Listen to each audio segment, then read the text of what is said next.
L'unité indivisible de Dieu. La lumière de ma parole unira les hommes en ce troisième temps. Ma vérité brillera dans chaque entendement en faisant disparaître les différences de credo et de culte. Aujourd'hui, tandis que les uns m'aiment en Jéhovah et désavouent le Christ, d'autres m'aiment dans le Christ en ignorant Jéhovah, pendant que les uns reconnaissent mon existence en tant que Saint-Esprit, d'autres discutent et sont divisés quant à ma Trinité. Cependant, je demande à cette humanité et à ceux qui la conduisent spirituellement, pourquoi vous éloignez-vous les uns des autres quand, tous, vous reconnaissez le vrai Dieu? Si vous m'aimez au travers de Jéhovah, vous êtes dans le vrai. Si vous m'aimez en le Christ, il est le chemin, la vérité et la vie. Si vous m'aimez en tant que Saint-Esprit, vous vous approchez de la lumière. Vous avez un seul Dieu, un seul Père. Ce ne sont pas trois personnes divines qui existent en Dieu, mais un seul Esprit divin qui s'est manifesté, en trois étapes distinctes, à l'humanité. Et celle-ci, superficielle, crut voir trois personnes là où en réalité n'existe qu'un seul Esprit. Par conséquent, lorsque vous entendez le nom de Jéhovah, pensez à Dieu en tant que Père et Juge. Quand vous pensez au Christ, voyez Dieu en lui, comme Maître, comme amouré. Lorsque vous essayez de comprendre d'où provient le Saint-Esprit, sachez qu'il n'est autre que Dieu qui manifeste son infinie sagesse aux disciples, qui ont progressé le plus. Si j'avais considéré l'humanité des premiers temps aussi évoluée spirituellement que celle d'aujourd'hui, je me serais manifesté à elle comme Père, comme Maître et comme Saint-Esprit. Alors les hommes n'auraient pas vu trois personnalités, là où, en réalité, il n'existe qu'un seul Dieu. Mais ils n'étaient pas qualifiés pour interpréter mes leçons et se seraient confondus et éloignés de mon chemin, pour continuer de créer des dieux accessibles et petits, selon leur imagination. Quand les hommes comprendront et accepteront cette vérité, ils regretteront d'avoir vécu en me méconnaissant. Avec seulement un peu d'amour, ils auraient pu éviter cette erreur. Si le Christ est amour, pouvez-vous penser qu'il soit indépendant de Jéhovah, si c'est moi l'amour? Si le Saint-Esprit est la sagesse, croyez-vous que cet esprit soit indépendant du Christ, si je suis la sagesse? Pensez-vous que le Verbe et le Saint-Esprit soient distincts l'un de l'autre? Il suffit de connaître un peu la parole que Jésus enseigna à l'humanité, pour que vous compreniez qu'un seul Dieu a toujours existé et qu'il est unique. Pour cela je vous dis, au travers de lui, celui qui connaît le Fils connaît le Père, parce qu'il est en moi et que je suis en lui.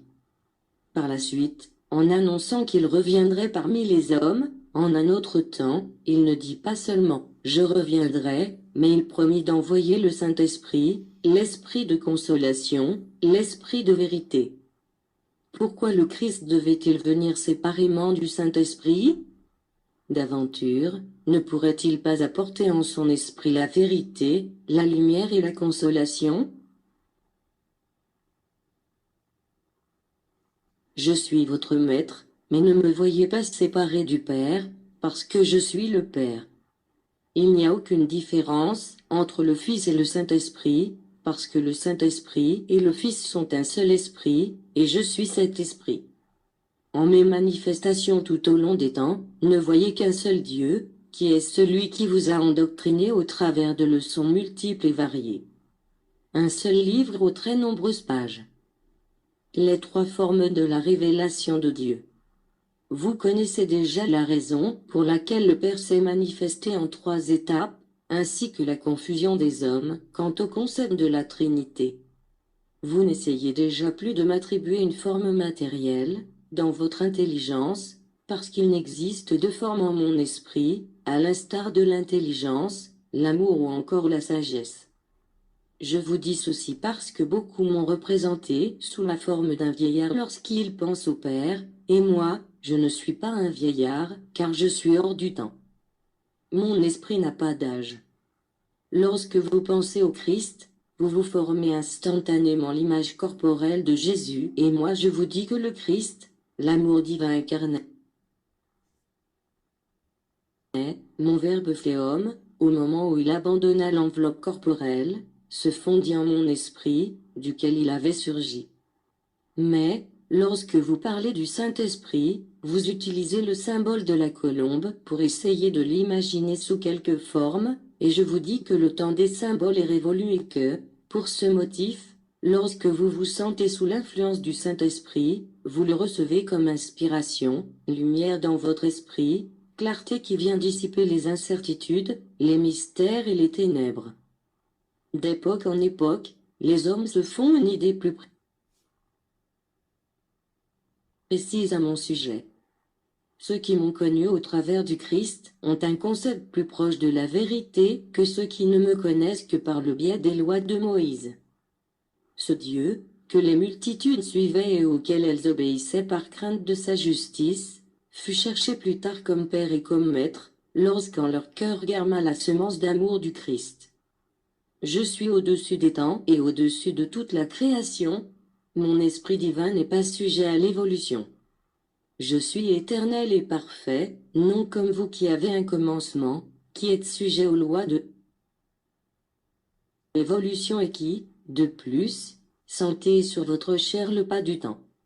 Ne dites pas, dès lors, que le Père appartient à une ère, le Christ à une autre, et le Saint-Esprit à une troisième, parce que le Père est éternel et n'appartient à aucune ère, mais que ce sont les temps qui lui appartiennent. Quant au Christ, disparu en tant qu'homme, il est Dieu lui-même, ainsi que le Saint-Esprit, qui n'est autre que votre même Père, qui vient préparer son expression la plus élevée devant vous, en d'autres termes, sans céder d'aucun élément matériel.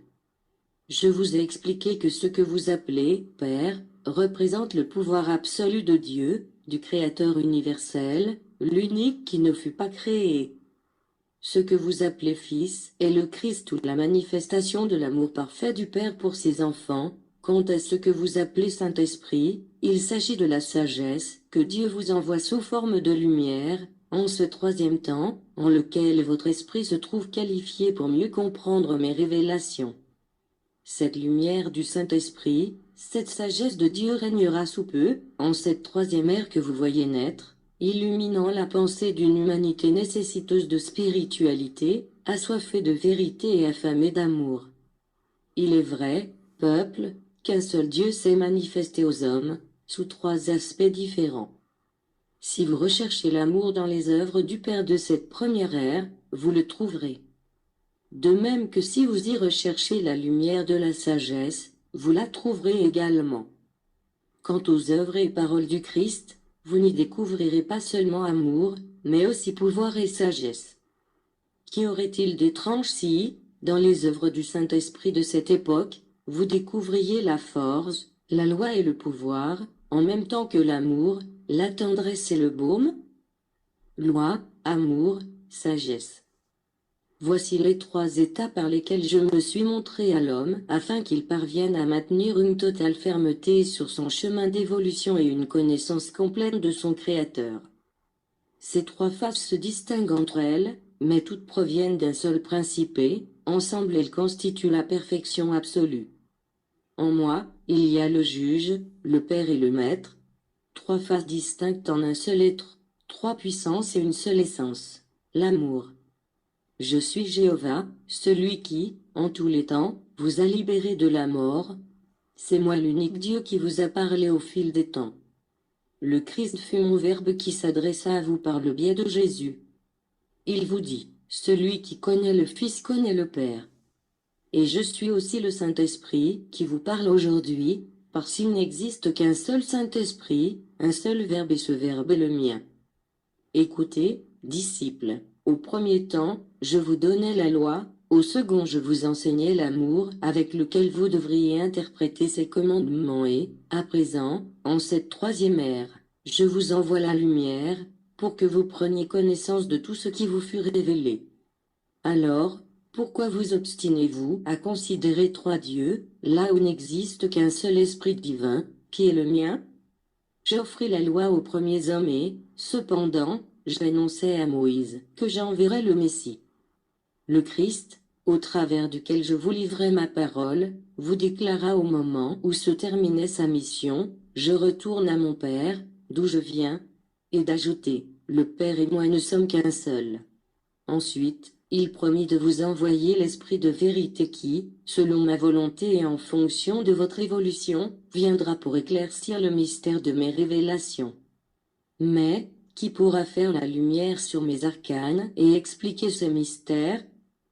Qui pourra élucider le livre de ma sagesse? Qui d'autre que moi?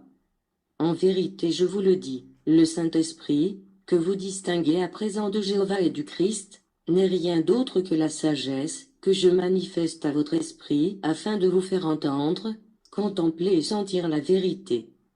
Associez, en votre intelligence et votre esprit, mes manifestations en tant que Père, qui vous révélèrent la loi. Mes manifestations, comme Père vous dévoilèrent mon amour infini, et mes leçons de Maître vous révélèrent ma sagesse et, de tout cela, vous obtiendrez une essence, une intention divine. Parvenir à moi par le chemin de la lumière spirituelle. Je veux vous conduire à mon propre royaume, où je serai toujours présent pour vous, et où je serai présent vous pour toujours. Ce ne sera pas la première fois que les hommes luttent pour définir une révélation divine ou pour arriver à éclaircir quelque chose qui, à leurs yeux, se présente comme un mystère. Déjà au cours du second temps, après ma prédication dans le monde, les hommes délibérèrent quant à la personnalité de Jésus pour savoir s'il était ou non divin, s'il était un avec le Père ou s'il s'agissait d'une personne différente. Ils jugèrent et disséquèrent ma doctrine, de toutes les formes possibles. Maintenant je ferai à nouveau l'objet d'analyse, de discussion, de lutte et de scrutin. L'on jugera si, au moment où s'est présenté l'Esprit du Christ, celui-ci était indépendant de l'Esprit du Père, et il s'en trouvera même pour dire que ce fut le Saint-Esprit qui parla, et non le Père ou le Fils. Mais, ce que vous appelez Saint-Esprit est la lumière de Dieu, et ce que vous appelez le Fils est son Verbe. Par conséquent, lorsque vous entendez cette parole, que vous considérez ma doctrine du second temps ou que vous pensez en la loi et les révélations du premier temps, sachez que vous êtes en présence du Dieu unique, écoutant son Verbe et recevant la lumière de son Esprit. Dieu en tant qu'Esprit créateur et Père. Je suis l'essence de tout ce qui a été créé. Tout vit grâce à mon pouvoir infini. Je suis en chaque corps et en chaque forme. Je suis en chacun de vous, mais il est impérieux que vous vous prépariez et vous sensibilisiez afin de pouvoir me sentir et me rencontrer. Je suis le souffle pour tous les êtres, parce que je suis la vie.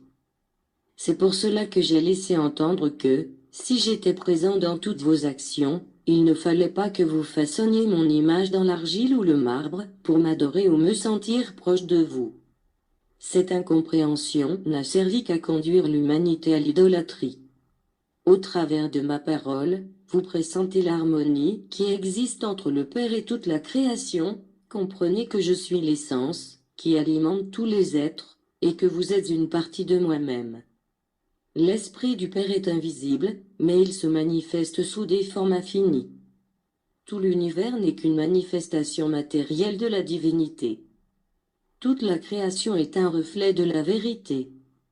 J'ai entouré l'existence d'esprits, qui sont les enfants de ma divinité, en fonction des demeures qu'ils habitent, d'une série de formes dans lesquelles j'ai déposé sagesse, beauté, et sens et bon sens pour fournir, à chacune de ces demeures, la preuve la plus tangible de mon existence et une idée de mon pouvoir. Je vous fais remarquer que l'essence de la vie consiste à aimer, savoir, et détenir la vérité.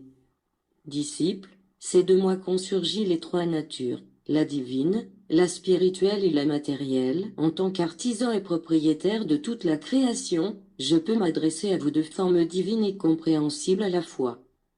Si la nature matérielle naquit de moi, je peux aussi matérialiser ma voix et ma parole, pour me rendre compréhensible à l'homme. Je suis la science parfaite, le principe du grand tout, la cause de toutes les causes et la lumière qui illumine tout. Je suis au-dessus de tout ce qui a été créé, et au-dessus de toutes les sagesses.